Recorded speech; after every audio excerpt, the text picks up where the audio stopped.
కాకినాడ నుంచి కనెక్ట్ అయ్యారు కిషోర్ మనకి. అలాగే రాఘవేంద్ర ఉన్నారు, ఏపీ బ్యూరో చీఫ్, ఫోన్ లైన్లో మనకి కనెక్ట్ అయ్యారు. ముందుగా కిషోర్ మాట్లాడతారు. కాకినాడ జిల్లా రిపోర్టర్ కిషోర్. మనం చూసాము కిషోర్, ద్వారంపూడి చంద్రశేఖర్ రెడ్డి, కురసాల కన్నబాబు, ముద్రగడ పద్మనాభం, వంగా గీత, ఇంకా చాలా పెద్ద లిస్టే ఉంది వైసీపీలో. అసలు పిఠాపురంలో పవన్ కళ్యాణ్ ఎట్టి పరిస్థితుల్లోనూ ఓడిద్దాము అని చెప్పి చివరి నిమిషంలో విజయ్ గోపాలు ఇంకా ఎవరెవరో ఉన్నారు, అలాంటి ఒక ద్వితీయ శ్రేణి నాయకులందరినీ కూడా మిథున్ రెడ్డి సమక్షంలో పార్టీలో జాయిన్ చేసేసారు ద్వారంపూడి చంద్రశేఖర్ రెడ్డి. సో అనుకున్నది జరగలేదు, అట్రఫ్లాప్ అయిపోయింది అంతా కూడా. మొత్తం కాకినాడ జిల్లాలో పూర్తిగా వైఎస్ఆర్ కాంగ్రెస్ పార్టీ కనుమరుగైపోయిన పరిస్థితి ప్రస్తుతానికి. మొత్తం క్లీన్ స్వీప్ చేసింది కూటమి. సో ఇటువంటి నేపథ్యంలో ఎన్నాళ్ళు అగ్రెసివ్గా మాట్లాడిన నాయకులు ఎక్కడున్నారు అనే సందేహం ఆ పార్టీ నాయకులకు కూడా వస్తూ ఉంది. ఎందుకంటే జగన్మోహన్ రెడ్డి అప్పుడప్పుడు తాడేపల్లి వస్తూ ఉన్నారు, అప్పుడప్పుడు కనిపిస్తూ ఉన్నారు. ఆ పక్కన కూడా 10-20 మంది ముఖ్య నేతలు కూడా ఉండడం లేదు. అసలు ద్వారంపూడి ఏమయ్యారు, అలాగే కురసాల కన్నబాబు ఏమయ్యారు, ముద్రగడ పద్మనాభం ఎందుకు లేఖలు రాయడం లేదు, వంగా గీత ఎందుకు పూర్తిగా కామైపోయారు అనే దాని మీద ఆ పార్టీలోనే పెద్ద చర్చ జరుగుతోంది. జన సైనికులు కూడా దీని మీద చర్చించుకుంటూ ఉన్న పరిస్థితి. 1 by 1 చెప్పండి, ద్వారంపూడి చంద్రశేఖర్ రెడ్డి ఎందుకు సైలెంట్ అయిపోయారు? రీసెంట్గా నాదెండ్ల మనోహర్ ఆయన పౌర సరఫరాల శాఖ మంత్రిగా బాధ్యతలు చేపట్టిన తర్వాత ఫుల్ ఫోకస్ ద్వారంపూడి మీద పెట్టినట్టుగా మనకున్న సమాచారం. ఎందుకంటే ద్వారంపూడి చంద్రశేఖర్ రెడ్డి అక్రమాలన్నీ కూడా ఈ బియ్యం అక్రమ ఎగుమతి మీద. సో ఆ గొడవల మీద గొడవలను సీజ్ చేసిన తర్వాత ఆ తర్వాత వాళ్ళ అనుచరుల అక్రమాలని అవినీతిని అడ్డుకుని గంజాయి బ్యాచ్ని కొంచెం కంట్రోల్ చేసిన తర్వాత మరి ఎందుకో ఆయన సైలెంట్ అయిపోయారు. ఎందుకంటే ద్వారంపూడి ఎక్కడ ఉన్నారు కిషోర్?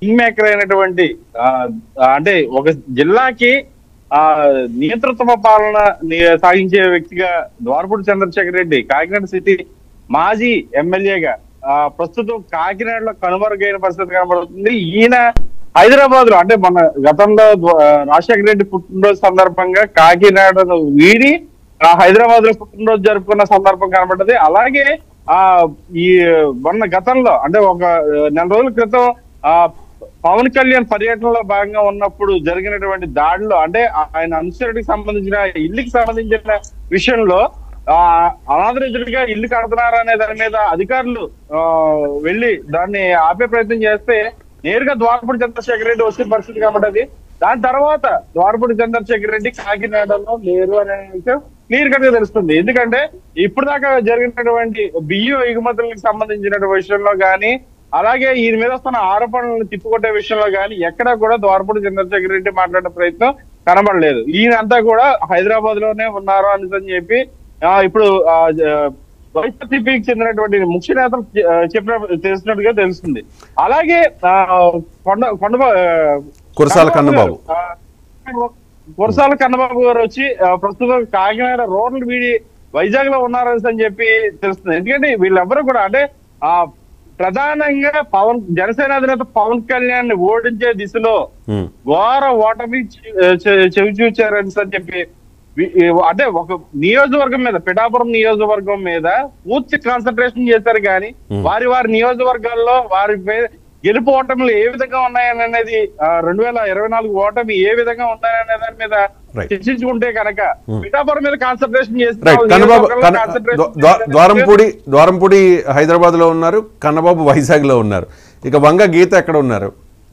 మాజీ కాకినాడ ఎంపీ, పిఠాపురం నుంచి పోటీ చేసి ఓడిపోయిన వంగ గీత మాత్రం అంటే ఇంతకు ముందు జనాల మధ్య తిరిగే అవకాశం ఉన్నప్పటికీ కూడా డబ్బులు పంచిపెట్టే విషయంలో నేరుగా ఓటర్లు ఆవిడ్ని క్వశ్చన్ చేయడం కొంచెం పిఠాపురం నియోజకవర్గంలో చర్చనీయాంశంగా మారింది. ఎందుకంటే ఓటు వేసే వారి దగ్గరికి వెళ్ళి ఓటు వేయండమ్మా అనేసి అడిగే బదులు నా డబ్బులు నువ్వు మింగేసావు అనేసి అని చెప్పి ఓట్ కౌంటింగ్ అక్కడే ఆ ప్లేస్ లోనే వంగగీతను అడిగిన పరిస్థితి కనబడుతుంది. పిఠాపురం నియోజకవర్గంలో అడిగట్లేని పరిస్థితి కనబడుతుంది వంగగీత పరిస్థితి.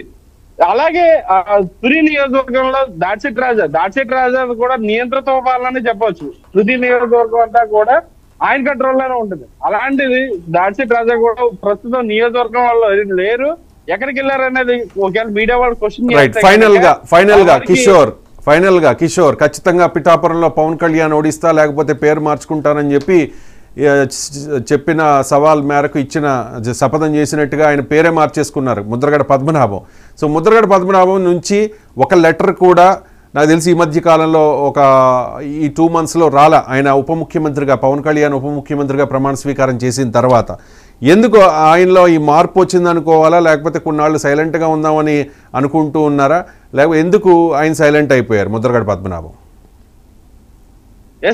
అంటే ఇక్కడ మనం చూస్తుంటే ముద్రగడ పద్మనాభం ఎప్పటికి కూడా లేఖలాస్త్రాలు మాత్రం పూర్తి స్థాయిలో పవన్ కళ్యాణ్కి విసరడంలో కానీ, గతంలో పవన్ కళ్యాణ్ సపోర్ట్ చేసుకుంటూ చెప్పే మాటలు ఎలక్షన్ దగ్గరికి వచ్చేసరికి మాత్రం పవన్ కళ్యాణ్ విమర్శించే విధంగా మారింది.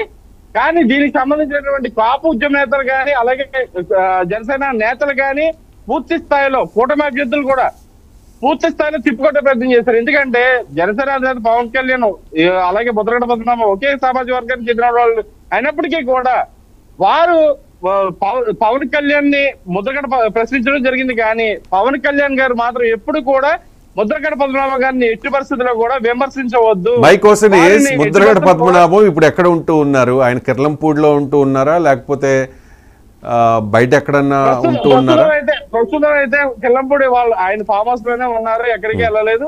కానీ సైలెంట్ అయ్యారని మాత్రం తెలుస్తుంది. ఎందుకంటే ఎప్పుడు కూడా ఏదో ఒక విషయం మీద ప్రభుత్వానికి కానీ, ఇటు కూటమి ప్రభుత్వానికి కానీ, వైఎస్ఆర్సీపీ ప్రభుత్వం తరపున కానీ కంపల్సరీ లేఖాస్త్రం కానీ మీడియా ప్రతినిధులను పిలిచి మాట్లాడే ముద్రగడ పద్మనాభం గత 4 రోజుల నుండి కూడా సైలెంట్ అయ్యారన్న విషయం తెలుస్తుంది.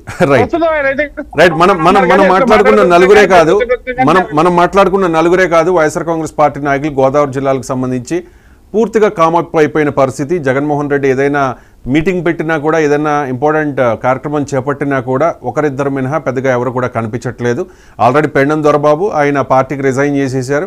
మరికొంతమంది కూడా అదేలా ఆలోచిస్తూ ఉన్నట్టుగా, అంటే చాలా పేర్లు ఉన్నాయి, చాలా స్పెక్యులేషన్స్ ఉన్నాయి. వాళ్ళ కూటమిలోని 3 పార్టీల్లోకి ఏదో పార్టీలోకి వెళ్ళే